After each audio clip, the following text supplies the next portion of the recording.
अलबेले किस्सों की दास्तां के सिलसिले शुरू हुए, बनके कहानियां कहानियां।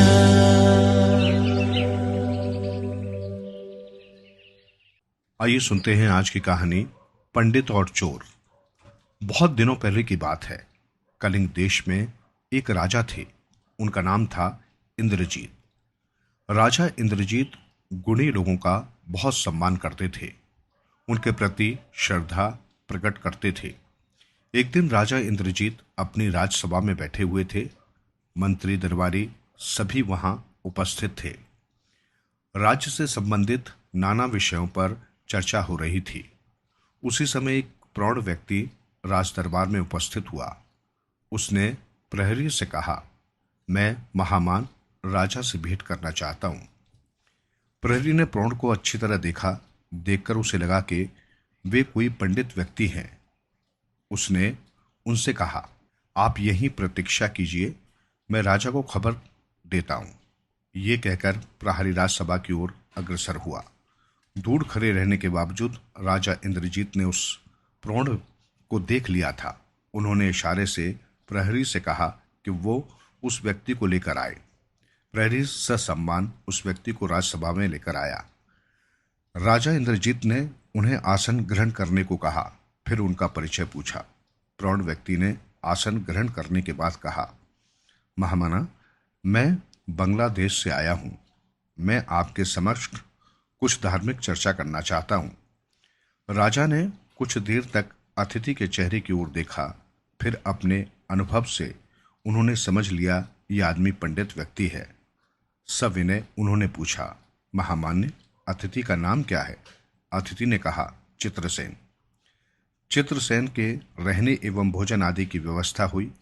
यथाश्रेष्ठ सेवा सत्कार पाकर चित्रसेन बहुत खुश हुए। तय हुआ उस शाम धर्म चर्चा हेतु बैठक होगी।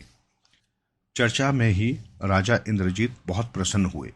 उन्होंने चित्रसेन की भूरी भूरी प्रशंसा की। उसके बाद लगातार 3 दिनों तक धार्मिक चर्चाएं हुई। रानी भी प्रसन्न हुई एवं राज दरबार के सभी सदस्यों ने चित्रसेन के पंडित्य एवं उनकी वक्तृत्व कला से अत्यंत प्रसन्न होकर उनका सुगीत गायन किया।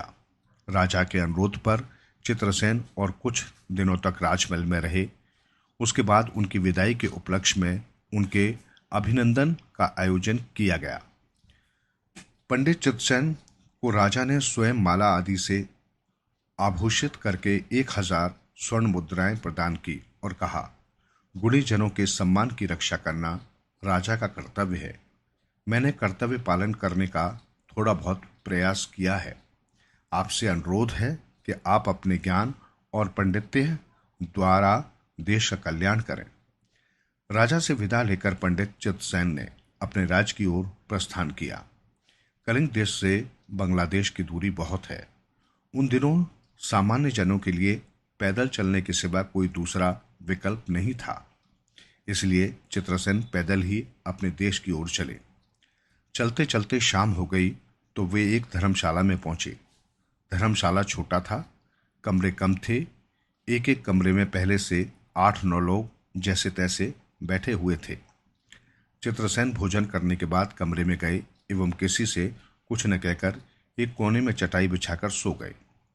इधर क्या हुआ कि जब चित्रसेन धर्मशाला आए तभी कुछ लोगों को ये सूचना मिल गई थी कि ये विशिष्ट अतिथि राजदरबार से लौटे हैं एवं उनके पास पुरस्कार में मिली 1000 स्वर्ण मुद्राएं हैं। धर्मशाला में जितने यात्री थे उनमें एक आदमी दुष्ट प्रवृत्ति का था। दूसरे का धन उड़ा लेने में वो माहिर था। चोर के रूप में प्रसिद्ध था। वो चित्रसेन पर दृष्टि रखे हुए था। जिस समय चित्रसेन कमरे के एक कोने में चटाई पर सो गए, उसी समय उस चोर ने चित्रसेन के ठीक बगल में एक चटाई बिछाकर अपना स्थान दखल कर लिया।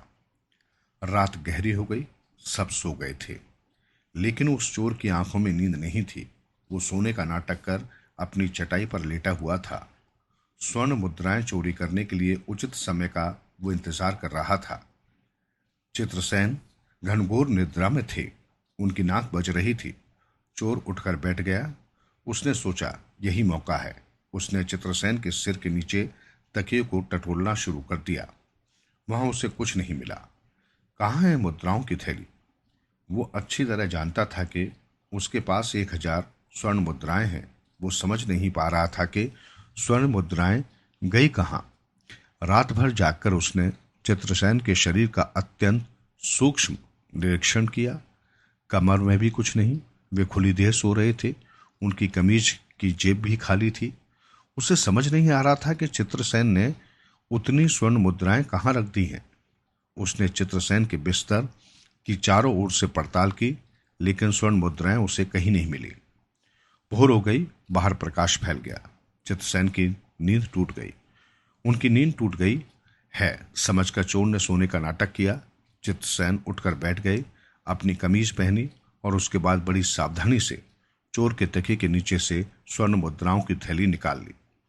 उस चोर को पहली बार देखते ही उन्हें संदेह हो गया था। इसलिए चित्रसेन ने स्वर्ण मुद्राओं की थैली अपने पास न रखकर चोर के तकिए के नीचे रखना ही निरापद समझा था। अब वही स्वर्ण मुद्राओं की थैली लेकर वे बाहर निकल आए। चोर को उन्होंने कैसे मूर्ख बनाया, ये चोर भी नहीं समझ पाया।